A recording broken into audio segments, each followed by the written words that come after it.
आज आहे 3 सप्टेंबर म्हणजे आमच्या कारभाऱ्यांचा वाढदिवस. तर ठरवलं की चला आज काहीतरी स्पेशल बनवूया. तर मी बनवायला घेतली पावभाजी. बऱ्याच महिन्यानंतर मी आज पावभाजी बनवत होते. तर इथे सगळे व्हेजिटेबल्स जे आहेत ते मी कुकरला लावून घेतलेले आहेत.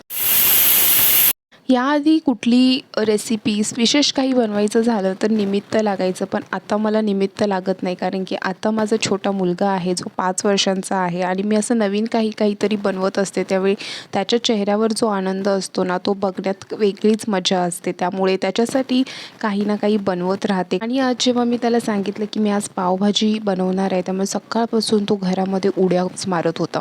जेव्हा विहान नव्हतं तेव्हा आम्ही खूप कमी सेलिब्रेशन करायचो, बर्थडे असू दे किंवा काहीही.